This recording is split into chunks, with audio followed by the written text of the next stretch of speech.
yanzu abin da yake ɗauke ma yara, yanzu nan na faɗa a jami'an ABU Zaria da na yi lacca, ana maganan cewa me yasa ilimi, mata yanzu suna da ilimi amma suke haihuwar 'yan kwaya.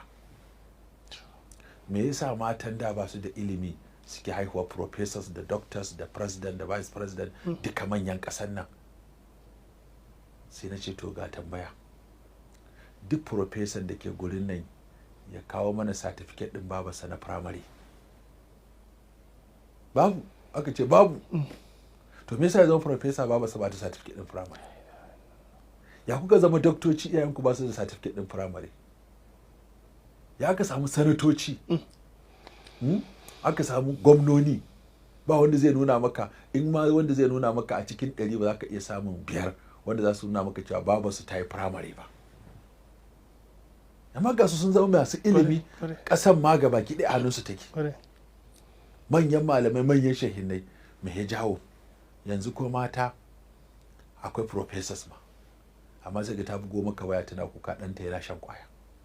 Ɗan professor yana shan kwaya, ɗan doctor yana shan kwaya, ɗan hajiya yana shan kwaya, ɗan ustaziya yana shan kwaya. Me ya faru?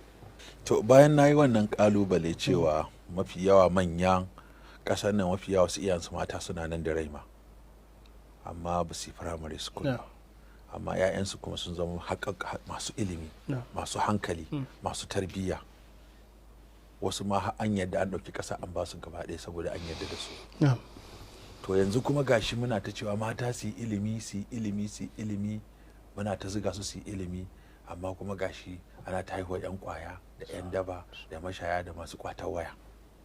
Sai muka ce to meye sirrin da ya jawo waɗancan iyayensu ba su da ilimi su suka yi ilimi? Sirrin guda ɗaya ne, shine waɗannan sun yarda su zauna a gida don su wa mutum biyu hidima, da miji da ɗa. Za ga babaka ba ilimi take baka ba, amma kuma tana sauƙaƙa maka yadda za ka yi ilimin. Za ta maka abinci, za ta maka wanka, za ta sa maka uniform, za ta rakaya maka jakakka, za ta rako ka bakin kofa ta ce Allah kiyaye. Idan ka dawo za ka tarar da ita a zaune tana jiran ka, ta gama maka girki, ta gama maka abinci, tana jiran ka iso. Kana zuwa za ta cire maka uniform, ta yi maka wanka, ta mai maka da kayanka na gida, ta kawo maka abinci ka ci, ta ɗauke kwana, sannan ta kai ka kai bacci, ta tashe ka lokacin da aka ce a tashe ka ai karatu. Aikinka kawai take yi, kai take wa hidima. In ba kai da lafiya za ta ɗauke ka ta asibiti, ta shiga layi awa 6 tana jira a zo kanta don ta samu maka lafiya. In ka faɗi ko ka ji rauni ka zo gida ka tare da babarka a zaune, abinda za ta iya za ta yi, mauni za ta iya, ba zan da za ta rimske ka ta kai ka asibiti. 24 hours service. 24 hours. To kuma abin da ke faruwa shine mutum yana da awa 24 sau 7 a sati yake da su, sai ka buga nawa kenan, 100 ko da 52 ne? To waɗannan awannin in ka ɗauki cewa to awa nawa ake a firamare, in yaro firamare yake, mace ko namiji, kuma sau nawa ake sau 5, to in ka ɗauki awa 6 sau 5, kaga duka ba zai wuce awa 30 ba. To kusan awa 120 kana tare da babanka. Dole tafi maka tasiri, rayuwarka rabi tare da ita kuke. To wannan ne ya sa su ba ilimi suka ba mu ba, amma ɗaurin gindi muka samu daga gare su cewa aikinmu kawai suke yi.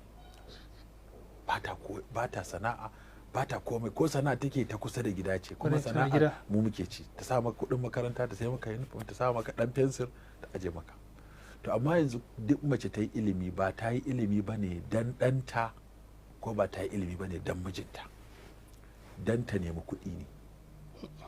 Kaso 90 na matan da suke karatu dan su yi aiki ne. Ba ta yi karatu ba ne dan ta ba ɗanta, ba ta yi karatu ba ne dan ta wa mijinta hidima, ba ta yi karatu ba ne dan ta zauna a gida, dan ta fita ne.